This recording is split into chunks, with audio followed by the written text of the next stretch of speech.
The next stop is On the Radar Radio. Stand clear of the closing doors, please.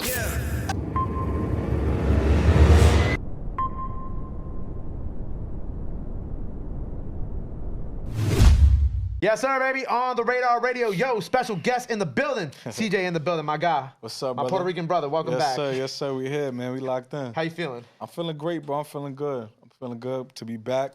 Get back on the, on the road. Get back to the work. You know what I'm saying? That's it. We were having a great conversation, and I wanted to start the interview like this because we was already kind of talking about how we're both Puerto Rican, right? Facts. We don't really speak Spanish like that.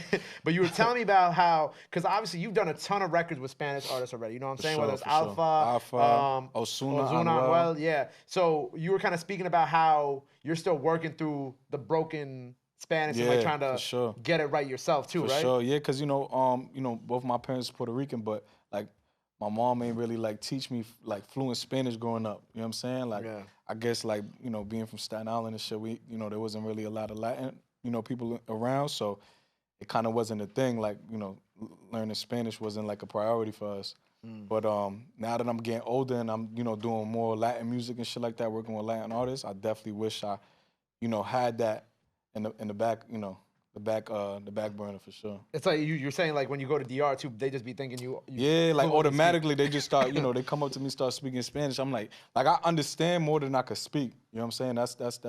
That's for all of us, right? Yeah, I definitely understand more than I could speak, but now I'm just learning more now. Right. I think it's like also too. I can only imagine when you first start meeting a lot of these Spanish artists when you're down in Miami, you first meet Alpha and shit like that. I'm sure they try to like speak to you in Spanish first. Yeah, and you was like, nah. It's crazy though, but like it was also a blessing because I also learned a lot from being around them. You know what I'm saying? Like being around Alpha and his team, like they all from DR, so like I picked up a lot of Spanish just like hearing them talk.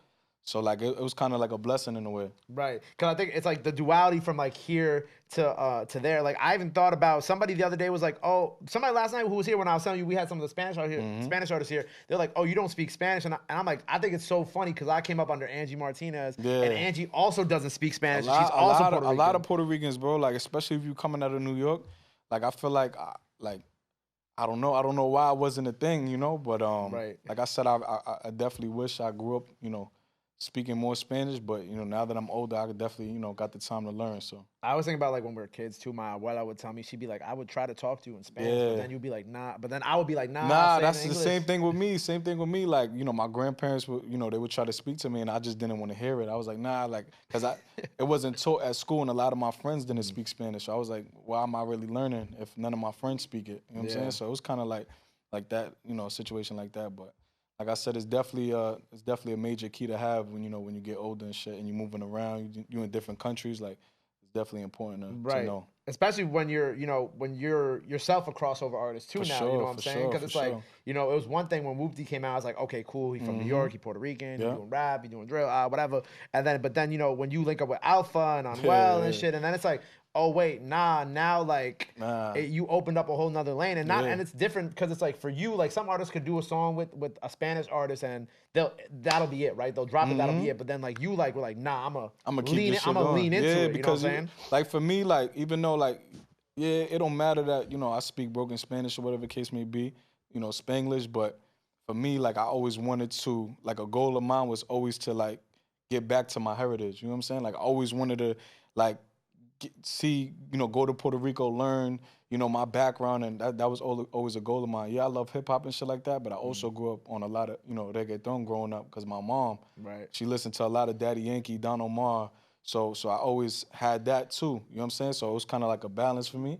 So I always knew like once I get in the game, like I kind of want to touch base with the Latin side too. Right. And I remember when we did the Zoom interview, you were like, oh yeah, that was like always part of the plan. See, I think we did the Zoom before I even started doing the Latin shit, right? Yeah, I mean, we did it after you had, definitely after you had the remix with Ozuna and Anuel. And so that was like the first. It was like in between, you know what I'm saying? Because during the Zoom, I was going to bring this up because you had said that you wanted to do a double-sided project at the time. Yeah, for sure. One was like the hip-hop side, and then the other side was like the Spanish side. Yeah, pretty much. Yeah, so we still pretty much got that in the works. We definitely got like way more songs done, so it's pretty much ready. We just, trying to figure out a date and, how we're going to go about dropping it. Right, because with the Spanish side, like, who can you say some of the people you might have worked with on the Spanish side? We got a bunch of people on there. I got more records with Osuna. Okay. I got another big record with Farruko. Nice. Me and Alpha got more shit done. There's a dude out of Puerto Rico, Eladio. I don't know if you ever heard of him. I've heard. Yeah, he's big out there in Puerto Rico. Me and him got some shit in the works. Me and Luar. Luar's pretty big in Puerto Rico. So many Kiko. Me and Kiko got some shit. Yeah, bro. So like I said, it's pretty much done. We're just trying to figure out, how we gonna go about dropping it. Could have sworn Farruko said he was retiring. Yeah, nah, for sure. But he definitely did. Like as far as like making more music. But we had did the songs already like before he made that announcement. So he like pretty much him and his team gave us the the clearance to really like just go and drop it. That's fire, bro. Yeah, so I don't think he's more so gonna be like involved in the visual and shit like that. Yeah. He, me and his team like we straight. So they was like, yo, like whatever you need. That's fire. So you are still gonna have the double-sided joint. Yeah, for sure. It's still in the works. It's pretty much like I said, it's wrapped up. We got like probably like anywhere from like 12 to 15 joints already done, like Spanish wise. So we ready to go. So like after we had that initial conversation, you did Rolling Loud in New York, and then you took the break, right? There was like a little bit of a break. Sure. Obviously, you had your son. Yeah, so around that time, thank you, brother. Yeah, around that time, I think Rolling Loud, when we seen each other, was like October, right? October, November. Yeah, so I had my son that December. Yep. So right after that, I kind of just like, I laid low. I just wanted to enjoy him, bro. You know what I'm saying? Like, I felt like it would have been selfish of me, like for me to just break out on him as soon as he, came into the world, bro. Like, I felt like that would have been like kind of fucked up of me. I wanted to kind of enjoy, my time with him. But yeah, bro, he's one now, bro. So it's back to work. What have you learned from this fatherhood experience this past year? Obviously, it's only year one, but what have you learned? It changed my whole perspective on life, bro. Like everything, pretty much for me. Like it kind of just like safety wise, you know what I'm saying? Like I kind of like. I don't know, bro. Just it opens up a whole different like side of fear. You know what I'm saying? Because now you got to not only you got to make sure that you good and make sure you take care of yourself. Now you got to make sure you take care of your little one. You know what I'm saying? So now you got to watch out for, for a whole nother person. Now you're responsible for a whole nother person. Yeah. It just opened my eyes to a lot, bro. You know what I'm saying? Like, I think twice about a lot of things now. You know what I'm saying? In my head, I'm like, yo, I got to make it back home to little man. So, right. So I just kind of move. More tactic now. So right. Also, I'm sure learning the whole changing diapers experience. Yeah, all that was new. Regular shit. That was new for me, bro. I ain't know, in the beginning, bro, when when he first came out, I was like, yo, this is a lot. You know what I'm saying? It was a lot, and you get used to it after a while. You know what I'm saying? But the whole changing diaper shit, that shit was a big deal, bro. I was like, yo, this shit crazy, and then the whole crying and this and that, but it's a blessing, bro. It's the best thing that ever happened to me, bro. I feel like the crying is the shit that scares me. Yeah, for sure. Because at the time, like you don't know what's going on. You don't know what's wrong. Yeah. So it's like you try to make them as comfortable as possible. But yeah, bro, I love fatherhood, bro. I definitely that's my favorite thing. That's great, man. I love to see you in that space. Hell yeah, bro. And I like the rollout that we're doing right now, right? I feel like obviously it first started with obviously we have the French stuff out now. Yeah, so for sure. You're on the new Coke Boy. Yeah, Coke Boy 6 out now. Hell which yeah. Is fire. French and drama for sure. Shout out to the bros. How'd that feel like? Well, of course, being with friends, but like also the fact that like now you can also say, I've been on a Gangsta Grills tape. Yeah, that's crazy. Yo, that's legendary. I was just watching Drama's post just now, and he was posting like old like throwbacks of like T.I., Jeezy. I'm just like, yo, bro, that's fucking legendary. Like you don't realize it. You know what I'm saying? Like it didn't hit me until like I actually started seeing like the throwbacks. Right. But I'm like, yo, bro, like this shit is legendary. Like 10 years, 15 years down the line, like I made like I'm on a drama tape, bro.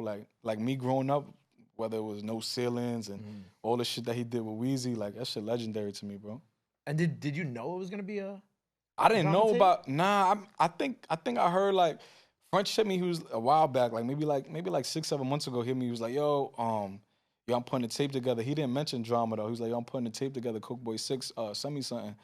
So I was like, all right, cool. And then I ended up finding out later that drama was involved. Okay. Yeah, that's dope though, man. Legendary shit. I feel like that's like how a lot of these like drama tapes happen because I've talked to a lot of the guys from like Dreamville, like Cole's label, right? Yeah. And facts. like I'll be like, did y'all know it was a drama tape? They're like, not same thing that like friends like, yo, send me a record. I'm pretty sure. I'm pretty sure he knew, but I didn't know until like after. Right. Like the other people involved on the tape, aside from like French or Cole, right? I think Cole told him like, yo, send me a record, and then like.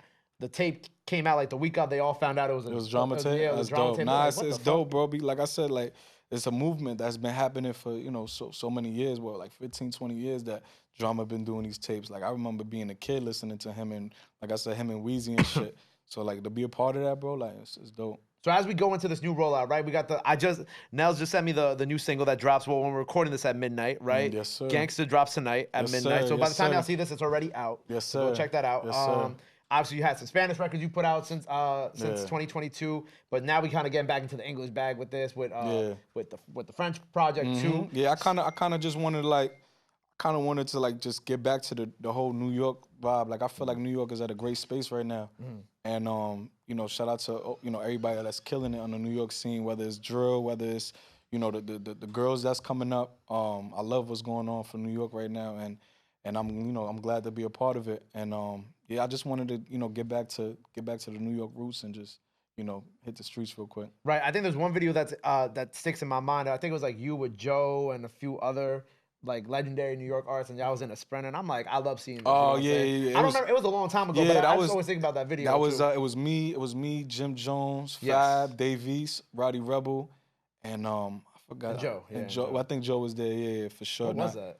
It was we popped out for my boy's fight, Belanga's fight. Okay, got you. Yeah, so we popped out for his fight. Everybody was we was just moving around in the city and.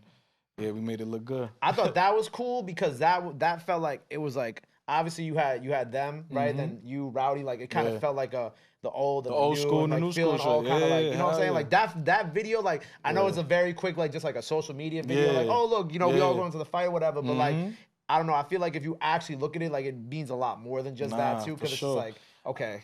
And shit like that, like we got to start getting together more like that and start putting out music like that, because that's what people want to see, bro. Like I was going through the comments and it was like, yo, there's some real New York shit. Like we love to see this. Like so I think we definitely got to start like taking advantage of that.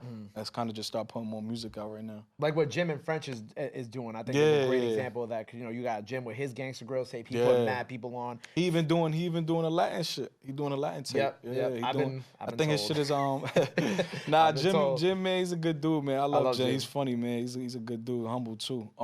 He doing, I think it's called Broken Spanglish. Oh, tough. Yeah, so he hit me up for a record. Yeah, you speaking some broken Spanglish? Yeah, hell yeah, nah, for sure. I think he Puerto Rican as well. Yeah, I think he said. Yeah, Jim is. I think he said his mom's. Yeah, he's half, right? Yeah, he said his mom's is Puerto Rican and shit. So, yeah, nah, it's a good look, bro. It's never too late to embrace that heritage, bro. Never. Of course. And like what I was saying with with French and Jim with their tapes, like the both Gangsta Grills tapes, like you look at it, it's like.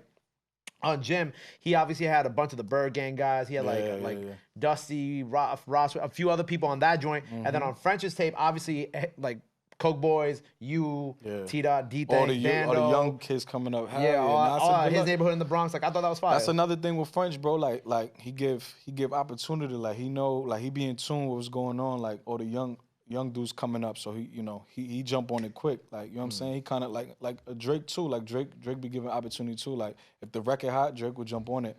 But French he reached out early on. Like I remember when I first dropped the record, he was like, "Yo, come to the crib." We was in LA. We was recording. Me and French got probably like fucking 10 records, 15 records. Damn. Yeah, me and him, we got like a whole tape ready. But French's family, man, he been there since the beginning. So. We definitely got more shit in the works. Word. So what's next for you after Gangsta drop? So Gangsta's out now, so go stream that. The freestyle's out now, go stream that. Yes, sir. But what's after this? So are you gonna keep dropping like these English records, going back to Spanish? Like how are we leading into the project? I'm gonna just go back and forth with it. I really want to take my time with the project because I see what's going on right now. A lot of people are dropping projects and I feel like it's being rushed. Like you see like whether it's the sales or the reception that people are getting from these projects, I feel like it's not enough. Like I kind of want to take my time and just drop singles right now. Once I drop I feel like once I drop like maybe like 3 or 4 more singles, and then I start really finalizing the project and getting ready to put it out. Word. So we'll hopefully be at it by the end of the year. Yeah, definitely, 1000%. Do you know what the next single after Gangsta is? Yeah, I don't know. We trying to figure it out right now because I got this like major club record right now. It's called Airbnb. It's a twist of the Pitbull record. You know the Me at the Hotel. Oh yeah. Bro, I got a crazy ass record that we did. so that we trying to see if we're gonna hit them with that for like spring break. It's like a real big club party record, bro. Like this real like it's a movie, bro. Has Pitbull heard that yet, or like how does that work? We're getting what's so crazy about it, bro. Like it's this how you know like this how you know God's the greatest, bro. And the way it should be happening, bro, is crazy. So I recorded the record. I got sent the beat with the sample with the Pitbull sample while I was recording in Pitbull's studio. That's crazy. In Miami, bro. Word. So the way that shit just happened, shout out to Knock. He's a producer that I work with. I think he's from LA. And he happened to send me a beat pack, bro. And we just clicking through. We trying to get like a new sound, like some real club party shit. And the Meet Me at the Hotel shit, the sample came about. And we like, yo, bro, this so like I gotta do this shit right now. Like we in fucking Pitbull's studio, like it's only right. And the dude who runs the studio is Pitbull's manager. So he was like, yo, I gotta send this shit to Pit ASAP. So we still, you know, we're gonna figure out, you know, as far as paperwork and all that. But I think we good. We got the green light. You gotta put Pit in the video. Yo, it's so rare. I wanted to get him on the record, like whether it was like even him just talking or just giving me the blessings. Like I don't even want a 16 from him, like, cause I know, he onto bigger and better things. But I was like, yo, just give me the fucking the blessings on it, talk on the record, whatever, intro, outro, something. Like, let's make it happen. So let's see what happens with that. We're gonna manifest and pray on Let's that. do it, yeah. Shout out to Like you said, Pit. God is the greatest, man. Yo, It's gonna God is happen the the way it's greatest. supposed to. You know what I'm saying? Nah, he definitely a legend, bro. Like I learned a lot from Pit too. You know what I'm saying? Even with the whole like, you know, going into international music and shit like that. Cause he went from battle rapping, bro. Yeah. He went from battle rapping to where he's at now. So that's a big inspiration. Right. Or even if you look at like the music, I always say like in the early Fast and Furious movies that he was dropping, to then like the music he was dropping when that EDM wave came in the mid 2010s. He took over that whole sound, bro. Like the whole sound is conquered by him. So I definitely praise him for that. Well, we'll be looking for that record, man. I'm sure, excited for that. for sure, Gangsta out now, so make sure you go check that out. Yes, sir. On the Radar Freestyle out now, go check that out. Yes, sir. Before we get out of here, anything else you want to let the people know, let the fans know, all that good stuff? Man, this camera right here. Man, we back to it, man. Back to work. Gangsta out right now. Coke Boy 6 out now. Big Dog Status. Make sure you go tune in, man. We outside. Movie. There you go. Make sure you go check that out now. The new single, Gangsta, that's out now. The next single with the Pitbull sample, that's on the way. Airbnb on the way. Airbnb on the way, so make sure you go check that out. Yes, go run up everything CJ has out now. Go run up that freestyle. Go show him some love. Go show him some support. Love is free. Support is free. But y'all already knew that. Till next time. My Puerto Rican brother. Appreciate you, bro. Appreciate you. Always.